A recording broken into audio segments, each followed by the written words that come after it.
Welcome back, you number one podcast listeners, to another edition of the number one podcast in your headphones, Prem Brulee.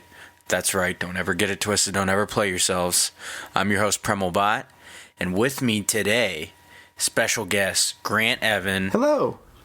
Wonderful podcast host for Alternate Jersey. If you haven't checked it out, what the hell are you waiting on?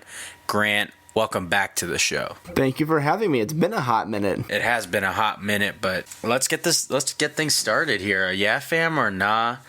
I'm going to give you some headlines, and I just want to know your thoughts on them, Grant. Let's do it. I'm ready.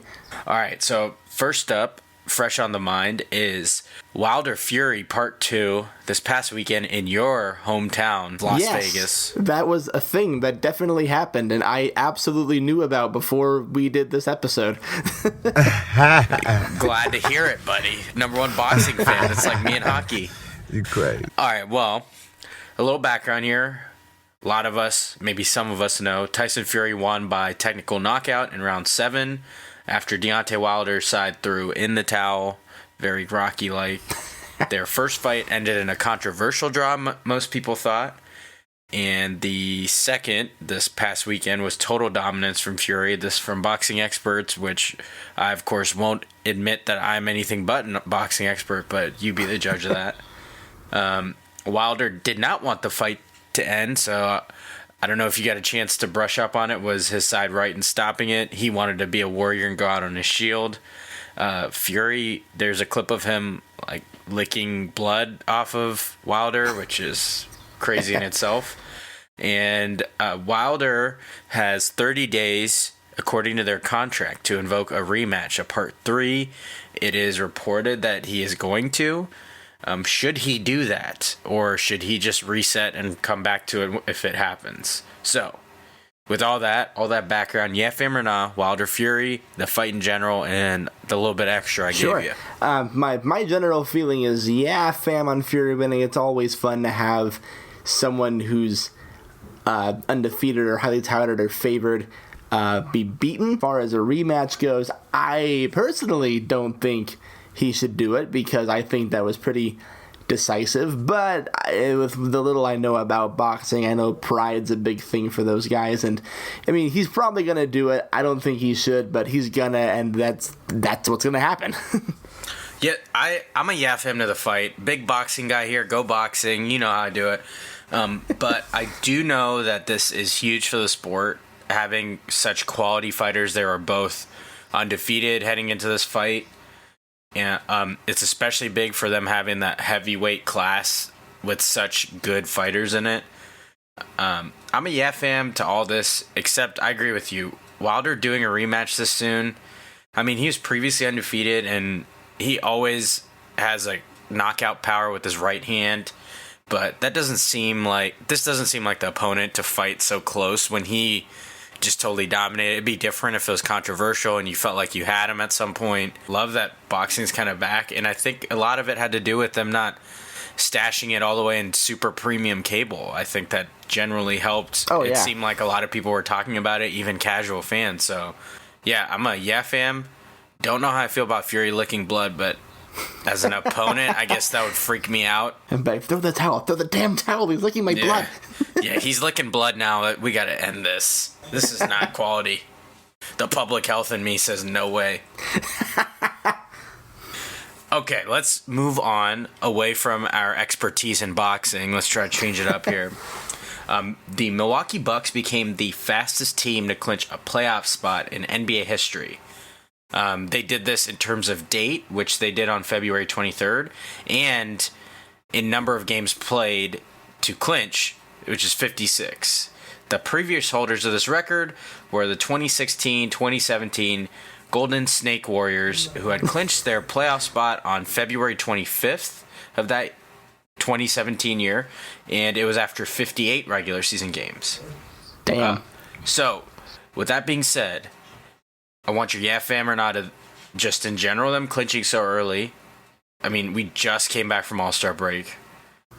Do the Bucks have a legit chance at winning it all? And Another thing of note, the Bucks have a legitimate chance of becoming the third team in NBA history to reach 70 wins. They're on pace for exactly 70. So, yeah, fam or not, Bucks clinching 56 games into the season. Oh, big yeah, fam. At the risk of sounding like you, go Bucks. Respect. Big Milwaukee guy over here. You know. The West is more diverse than the East is. So Bucks clinching is cool. I will say, being in the East, not across the board, but they do face less like superstar loaded teams in general. I mean, you don't have to be PC about it. The East blows, man. I just don't want to offend any Pacers or Nets fans, I guess. I don't know. I mean, Nets fans even know. They just shut down the second. They knew one was gone all year, and then the other one's out now the rest of the year. He barely played. He showed up, caused problems, this being Kyrie Irving, obviously. Right. Showed up, caused problems, talked shit about their roster, and then just shut it down. Mm-hmm.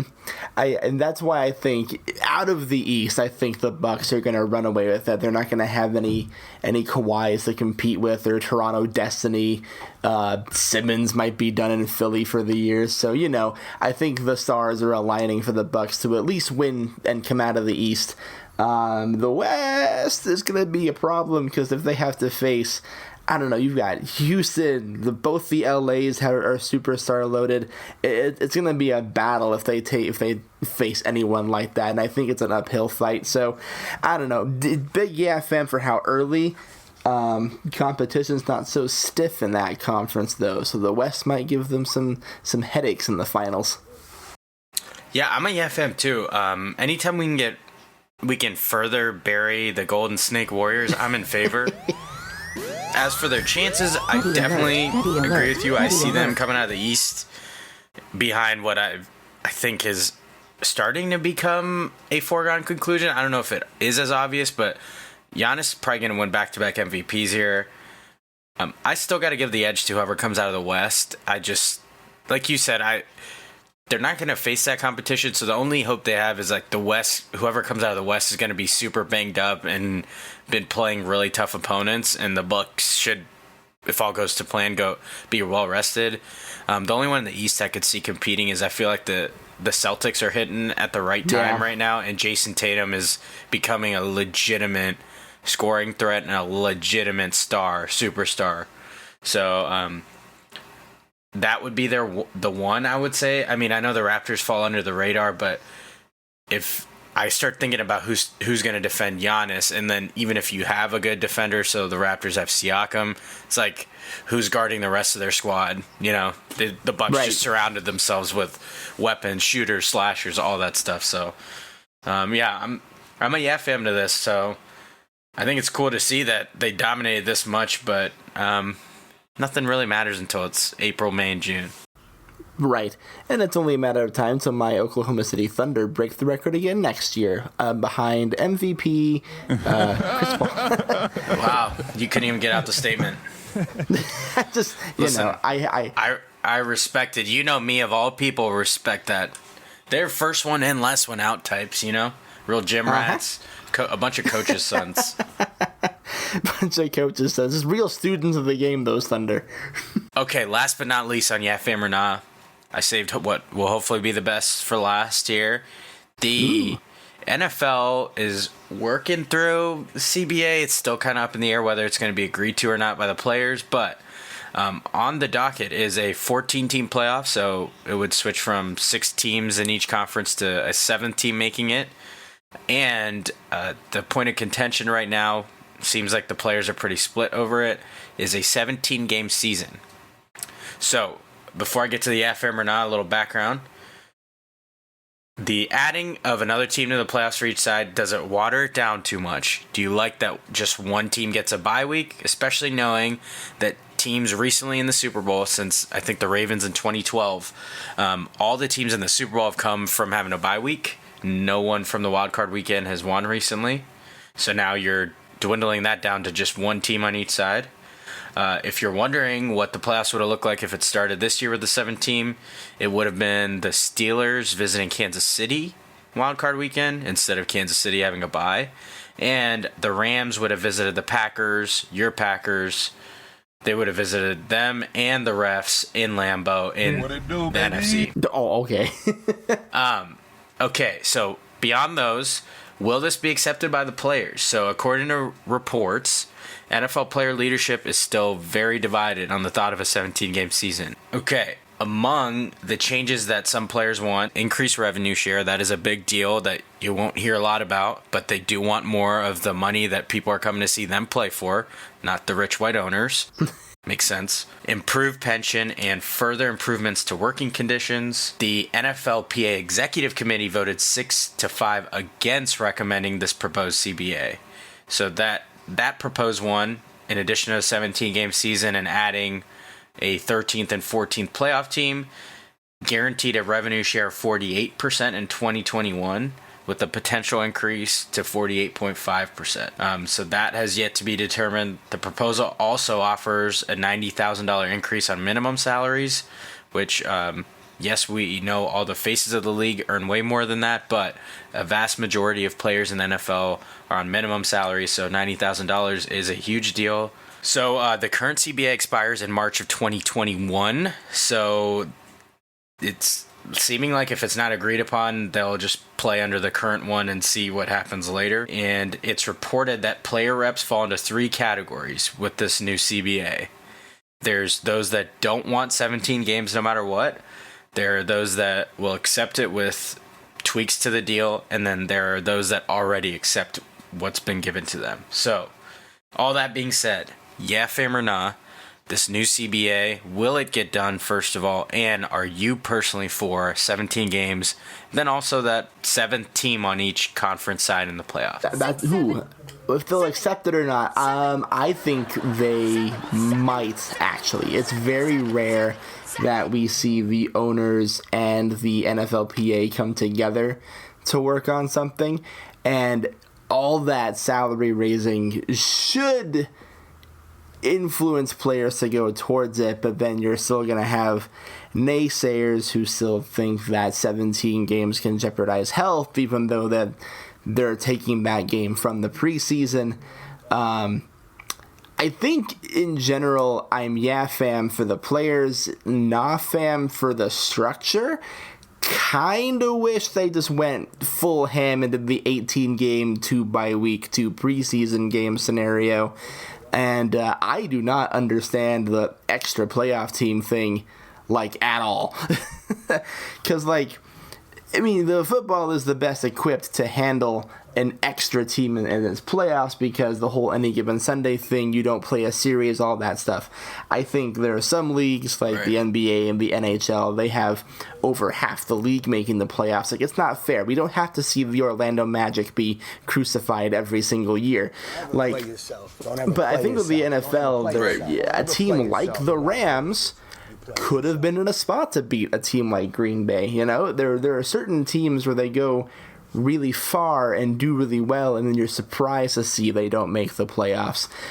We've seen teams go 11-5 and not make it. So in that aspect, it's well, that's kind of cool, but are you leading a land to slaughter? Why does it have to be 7? Every part of my symmetrical brain hates this. Removing the bye week from the number 2 seed is also banana land, so I just hate how they built the playoffs, but everything else about it is heaven. Yeah, I'm mostly a fam, so I'm always player first. It's not like these billionaires need more money.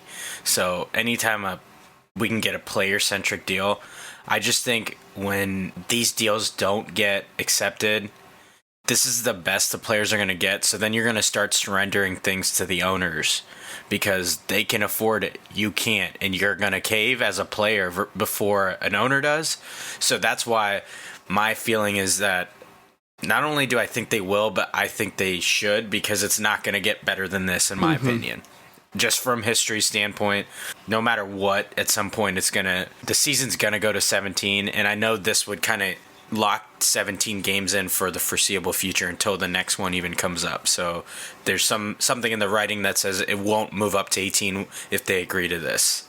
So I dig it. I mean, as a consumer, you're telling me an extra week of football, an extra week where we don't have to see players get rested.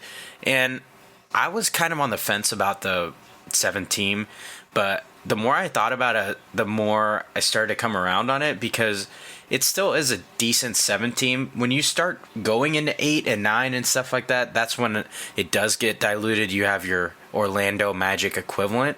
But I love your example. It's like the Rams were starting to kind of rebound at the end of the season, or like you had years where the 10-6 Bears missed the playoffs, or the Matt Castle led Patriots that one year were 11-5 and missed it. It's like you kind of want to see how that would play out, and worst comes to worst, we just see the same team get chalk. And I think the whole reason they didn't add 8 is because then you add another weekend to the fold in their eyes, and this still enables us to be a wild card weekend. They just add a third game on Saturday and a third game on Sunday. So I think that was their thinking in adding a 7. And it incentivizes that 1 seed even more. It's like, how important is it to get that bye week? You're one of only 2 teams to have it. So battle to the bitter end. So I'm a fan with this. I kind of hope it does get approved. I would love to be able to say it's like we're not heading towards a lockout, because selfishly as a fan, I don't want that. So I'm a fan of this, and I dig the revenue share going up. It's bananas to me that they don't even have exactly half of it. It's like people are coming, like as if people are coming to see fucking Jerry Jones. It's like, give me a Jerry break seems here. to think so. That's why he keeps doing all those interviews. Yeah, this dumbass. It's too early for that in the year. Never too early to brag on Jerry Jones. All right, now let's move on to the goods. You played yourself. My favorite category, hopefully yours too. Oh, big fan. First up, staying on that same topic we just talked about, the proposed CBA. First, you played yourself of the week goes to JJ Watt, tweeting the following last week. Quote, "Hard no on that proposed CBA." End quote. What does something like this add for the discussion from a $100 million player? Just throwing out a blanket statement, no further analysis. He's not providing insight like Richard Sherman. He's not saying, like Richard did to Jamal Adams, hey, contact me, let me tell you why I feel this isn't the right move for us. He's totally disregarding all the players that don't earn $100 million by throwing out a blanket statement like this. I absolutely hate just brushing it off as if it's not good enough, providing no context for it. I think it's super immature from one of your faces of the league and someone who should not. It's okay to be against it, but not just that fucking dismissive, like, you're too good for this tweet is like, just irks me here. So you played yourself goes to JJ Watt right off the bat. I'm big with you on that one. JJ Watt has one-liners as if they mean anything. It's like, suck a dick, dude. Yeah, like, he's such a likable guy, but to just brush off something like this without any further context, you've played with so many people, and it's not his fault he's good, but also the fact of the matter is, because you're earning that amount means your team probably has a couple more of those players on minimum salaries, so that extra $90,000 in that 17th game is a big deal to them.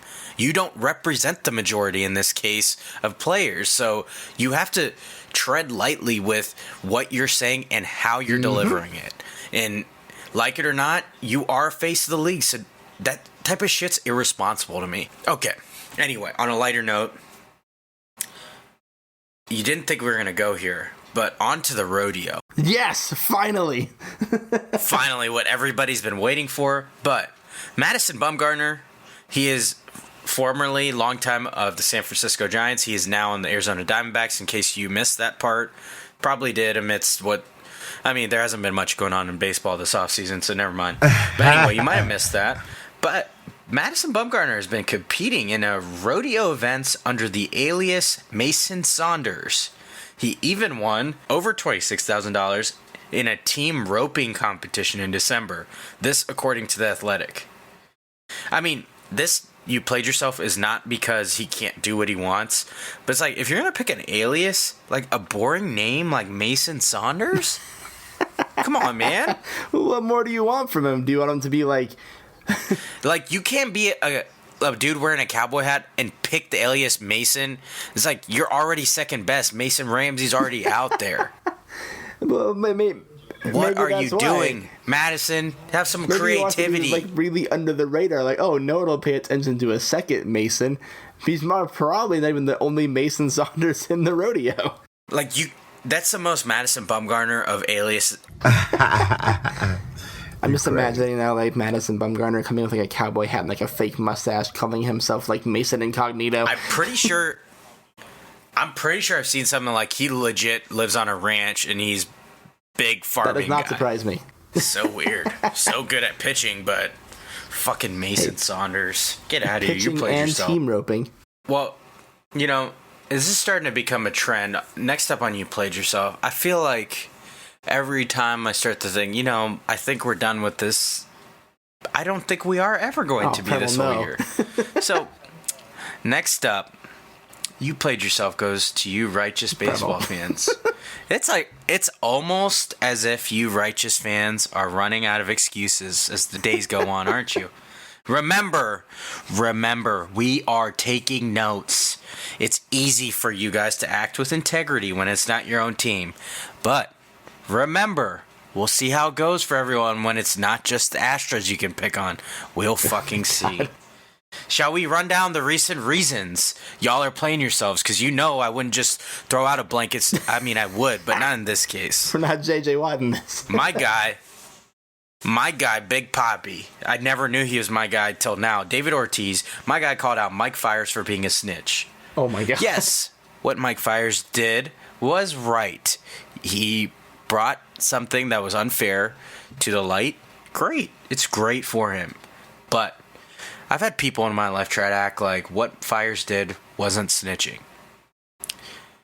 I need you to know, like, this You Played Yourself goes to you guys because this is snitching. I don't care if it ended up being for a positive it's fucking snitching. I don't know how you see it, and yet I don't know where you grew up where this wouldn't be considered snitching, but it is. It fucking is. When faced with Poppy's comments questioning why Fiers didn't just express his concern while he was on the Astros instead of waiting until after receiving a ring. Oh, despite not playing in the playoffs, by the way. Why he waited till he's on another team to present this information. Post ring, post chumming it up, get to go on the parade, right? So a panel on ESPN's Get Up, made up of former athletes in other sports, all acknowledge said snitch title. So not only do you people not calling him snitch, okay, fine, you don't believe me, the guy who says Kevin Durant has 0 rings, which he does. Fine, you don't believe me. I'm not rational. I get it. Fine. But you have other pro athletes saying they wouldn't necessarily trust a guy like that in the locker room, right?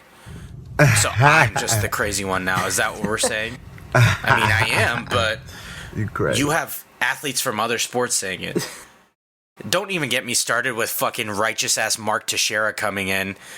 Former teammate of Alex Rodriguez, too. Yeah, I'm sure he didn't benefit at all by having Alex Rodriguez hitting around him, right? Roid Rage himself. Fuck out of here. Okay.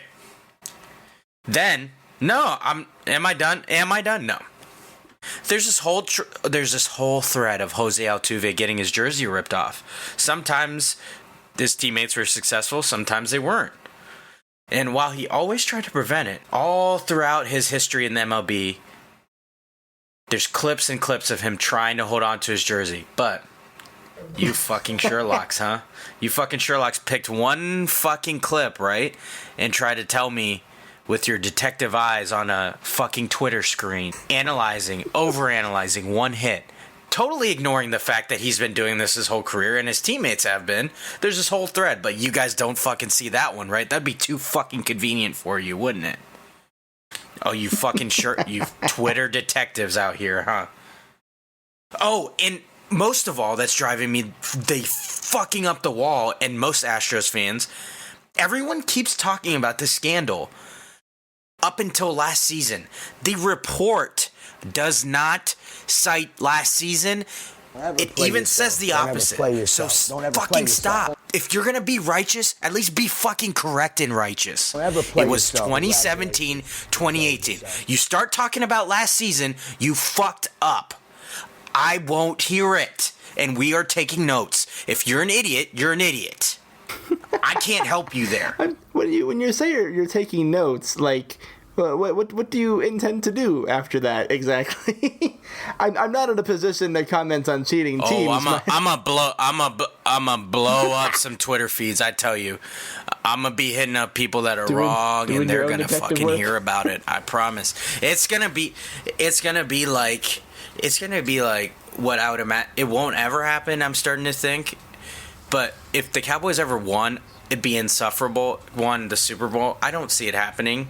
You know, apparently I ran out at age 4. That was the last time I would have got to enjoy it. But if it ever does happen, like, people know, just fucking run. This is going to be that. And I can't fucking wait till this season. If the Astros win it, oh, I'm coming for you. I am turning in those fucking receipts, a fast pass straight to your Twitter feed. I recognize that as a Mets fan, I'm not in the best position to comment on the scandal. Because I already miss Carlos Beltran, despite him not having managed a single game. But greatest Mets manager in history, undefeated. Thank you. But I'm worried for you. I'm scared for you. This can't be healthy at this point.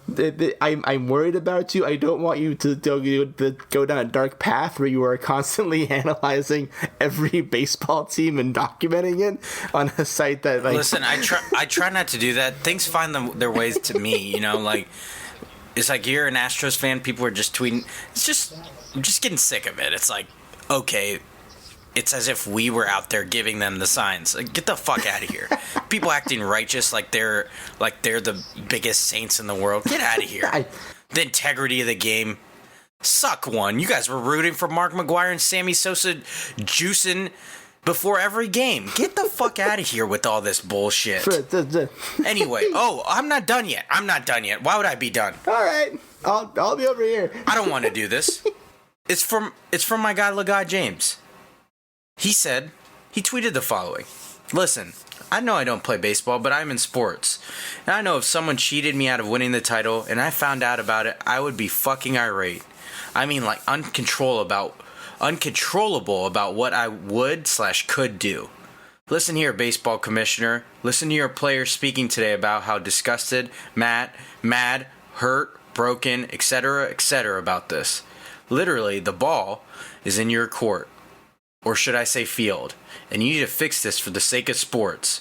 Hashtag, just my thoughts coming from a sports junkie, regardless my own sport I play. First of all, yikes. Like, you played yourself on the hashtag. Yikes. LeBron, you're a dad. But come on, man. Second, and most important, Mr. LeGod, you have gotten cheated out of titles. Don't you remember Kelly Olynyk ripping out Kevin Love's shoulder? Or Kyrie Irving going down in the 2015 finals? Don't you remember the Snakes of Oakland, the Golden Snake Warriors, adding Kevin Durant to their already 73 fucking win team? You have gotten cheated out of a title. You have. I mean, to be fair, adding a player isn't cheating. It's a snakish. And I hate Kevin Durant as much as anybody, equally to you, in fact, him and his 0 rings and his leaving OKC and whatnot. I wouldn't call that cheating, per se. I was curious how you would react to that when your guy came out against your baseball team. It's unfortunate. Listen, if, like, he used the words cheated out of a title, and he got cheated out of a title. I can't put it any other way. No? Oh, and last but not least, I'll leave it at this, okay? I know y'all will have the same energy when someone gets busted for PDs or any other form of cheating as you've had with the Astros. I know. Like, I know that you guys are righteous, but you integrity of the gamers, I know you'll keep it consistent. You know, like, you want titles stripped, right? Well, you know, these guys, I know they're going to cheat, and then they're going to impact how this team does, so we should just wipe the record books clean. What do you say, right? I mean, if we're gonna go, let's just wipe them. If we're gonna go that direction, PED is very much, well, for the most part, a very personal, under the radar decision. It's not like a team sanctioned, whole network of cameras and signal taken kind of thing. Oh, but it doesn't change but if integrity of the game, you know, like this player, just because he was getting shot up in the ass, he was in the lineup, right? His team benefited from the roids, right? So, hey, it's only right. You know, I'm not I didn't establish these. You guys are the ones with the integrity, so you let me know how this goes. But if there's special rules for it, then you let me know. Because I apparently don't. I don't know how this works. You guys are the righteous ones, so you tell me, okay? Genuinely concerned for your well-being come April. I don't think you should watch baseball this year. Just for your heart. I might not. Okay, last but not least, let's move on from that as my blood pressure returns to normal. I assume that you agree with all of my, you played yourselves. I'll just take that as an agreement. Yes, Grant. All right. Shit. Go Stros, I'm too baby. nice for this show. All right. You are, yeah. All right. On that note, who you got and what you feeling is up. And a little recap of last week. Me and Thomas talked about our favorite Kobe memories.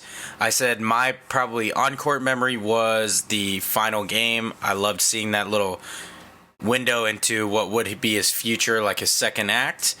And I also added a little anecdote, that Nike commercial with Kanye.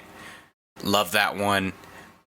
Thomas loved the Matt Barnes flinch attempt. Do you have one, Grant? I know I put you on the spot here. You got one to add? So I started dating somebody back in 2013, big Lakers girl.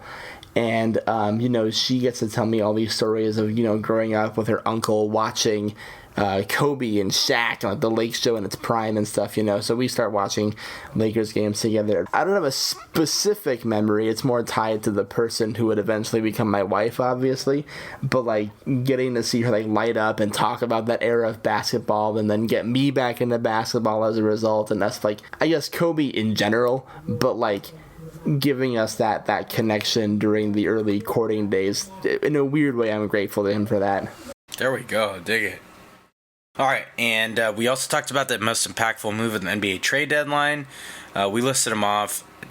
Thomas went with D'Angelo Russell to the T-Wolves. He kind of took a long-term effect that they'd be establishing themselves that way. I went with the fact that the Lakers hadn't made a move as my impactful move. Because the question was impact, I wanted to know, is that going to come back to bite him? Is that the right move for... It seems like they're all really gelling on that team. So I went with the Lakers. Since then, of course, they did, as I mentioned, add Markieff Morris. Morris was bought out by the Pistons. And then the Lakers had to create a spot, so they waived DeMarcus Cousins to create that said spot. So I went with the Lakers. I think I'm still sticking with that. We'll see how Morris works out. I mean, he's just going to be a deep bench rotation guy. And then we made an XFL pick. The Dallas Renegades were visiting the Seattle Dragons. The Renegades were favored by 4.5, and the over/under was set at 44.5. So I took the points and went with the Dragons, and then I also said under the 44.5. Thomas went with the Renegades by over 10, and he went with over. In true, not indicative fashion, we both were partly right, so Thomas had the correct pick of team and margin, but I was right to say the under, so take that with a grain of salt. Hopefully you got your XFL stuff going on, because we got another game to pick. I'm ready. So, I'm set. Hopefully we bring it together here. Anyway, this week, I will, because of that lead-in, start with the XFL game that I picked of the week. The LA Wildcats traveling technically to East Rutherford. They're going to be playing the New York Guardians. Both teams are 1-2. The Wildcats are coming off their first win against previously undefeated DC Defenders. I mean, we'll bounce back. DC Defenders gang. We'll be all right. Okay. The over-under is set at 40.5, and the initial odds favor LA by 7 points. So, Grant, who do you have, taking in account Vegas, because you obviously live there, so you got to play by their rules, and give me an over-under? You degenerate. Lifetime Guardians fan. I have the Wildcats winning it, because I think McBride's going to have another big game. But I'm going to take the under on this one. I don't think this game caps 40 points. So you're saying Wildcats by more than a touchdown, huh? I think the Wildcats will win by 10. I'll even give you a score. I'll give you 20-10 Wildcats. Wow, I dig it. Okay, so I'm also sticking with the under here. It's too hard for me to not take 7-point margin, so I'm going to go with the Guardians here. And and an under. So we'll see how it works out. We either prove that we suck at these games and at least you degenerates will know to go against what we pick, or maybe we start a little streak here. Either one of us is completely right or we're both completely wrong. Okay, and the other one, last I checked, the calendar is quickly approaching March. Woo! So, don't know how much you have been. I know you are a seasonal college basketball guy. You got it, and we're right in the season where I care. I know your UNLV running Rebels just picked up an upset victory over previously undefeated San Diego State. Hey, that's our championship, man. That's the best we're going to get. I'm into it. With all that knowledge running through your veins here, give me a team, a couple teams, an early go-to. The bracket's going to be out before we know it. Give me some teams you're keeping your eye on when you're filling that bracket out. Yeah, I do have some expertise in this area. Last year, I almost won a real bracket. Wow. Very close. Big time. That's what we're shooting for here on the number one podcast. Solid almost won a bracket place. pool. You're in. The solid second to a guy who knows what he's talking about. Anyway, through my observations of the college basketball world, this is normally the time I start paying attention to such things because you can start getting trends and streaks and stuff, and there's always the weird upsets. I think the team that might be a weird disruptor in the tournament is going to be Maryland. Because you have a lot of those top guys. You got Kansas running Robin. Oh, you mean Maryland that just lost to The Ohio State University? The very same. Thank you. Thanks for that lob. Now, listen, that just happened, but in other games, I don't know. Maryland kind of has, Ohio game aside, kind of those nice defensive core. Ohio State. My bad. The Ohio State University go Bucks. What it do, baby? Amen. They kind of have this nice defensive core that I like. I think they might play upset to a few guys. They might go deeper than people are anticipating. I think every team has a clear weak spot. This is like the ungreatest Duke team I've seen in recent memory. Kansas is really hot, but they can be beaten. I think Maryland might be a team to keep an eye on, and I think there's always going to be that one team that does way better than we anticipate. And last year I had it jotted down as Wisconsin, and I was kind of right for a while. So I'm kind of eyeballing Maryland as of right now. All right, I dig it. This has been quite the season of uncertainty. It feels like every year we say that, but it's weirder this year. It feels like it feels like every week a top 10 team's gone down. So it's been tough to tell. This would be probably a good potential year to not shy away from like a San Diego State or Gonzaga pick, despite Gonzaga's history of choking in the bracket. I just feel like it could be anyone's season, especially this year. If you're not comfortable with those, they're always the quote-unquote blue bloods. I know you just brought up Duke. They just always have talent to be able to make a run. So I say Duke. They do have Trey Jones, and I really like a good ball control guard in the tournament, or someone who you can trust with the ball to set up everyone that might be younger. I know he's not old. He's only a sophomore, but it's still, I guess, a big deal in college right now if you even make it to year two. Kansas and Baylor, they just played each other in Big 12, and I like both of them. And my dark horse, speaking of Big 10 teams, is Iowa. The Buckeyes just played them. They're such an annoying team. And it's like, I feel like that's perfect for the tournament. It's just like, how is this team beating you? And they just keep pouring it on. They have a go-to scorer in Garza, and then they can shoot lights out around him. I mean, Garza can shoot, and he's a big man. It's like, it's fucking annoying. It's like the most Iowa thing ever. I think it's just a thing they do. But that's my dark horse. I think San Diego State's going to be overhyped in the tournament. I actually kind of imagine a very early exit for them. And that's not just my UNLV bias talking. I think there's going to be something where it's like they're going to come in real hot and real popular because it's such a weird thing for that school to do that. And then... Amen. All right, man. So what are you feeling this week? My feeling this week. I was just keeping an eye on a lot of the scouting prospects today. A lot of the NFL draft stuff is going on right now. So thinking to myself today, like, why do we bother with these hand measuring things?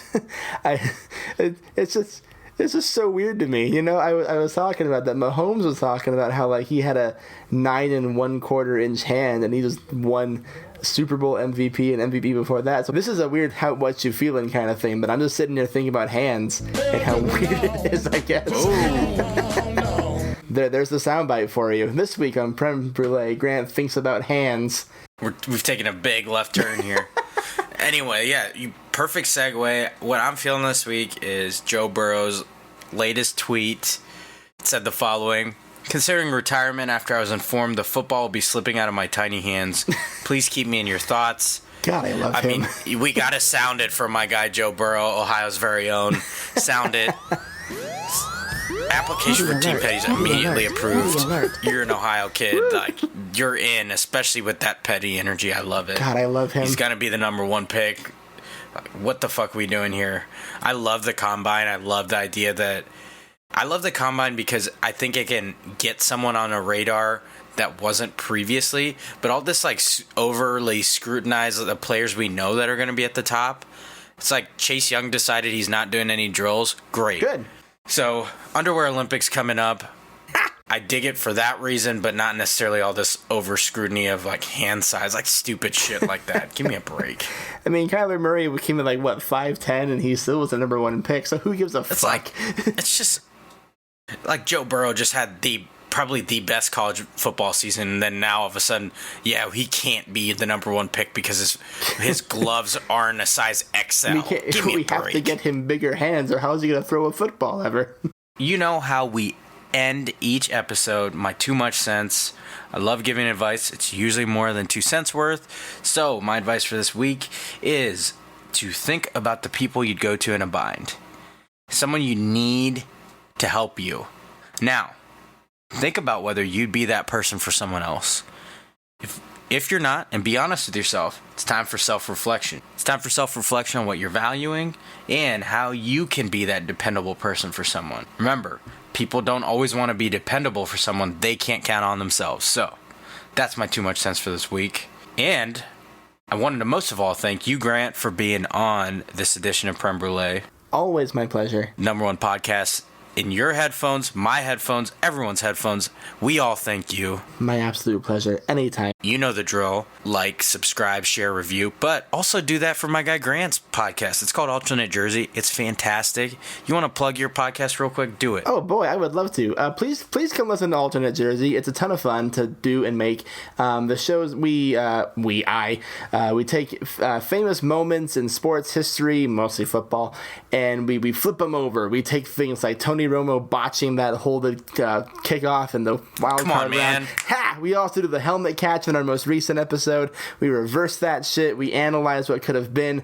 My guy Premal has watched me give his Cowboys 7 Super Bowls during this decade over the course of this show. He loves it. He loves it every time I tell him what could have been. It's a lot of fun. It's informative, funny, history, all that fun stuff. Please come listen. Got his to subscribe, rate, review, all that fun stuff, and mine this week. Yes. But it's not a hard thing, you know? You're going to enjoy both of them. Anyway, that wraps up another edition of the number 1 podcast in your headphones. He's Grant. I'm Premal. We'll talk to you next time.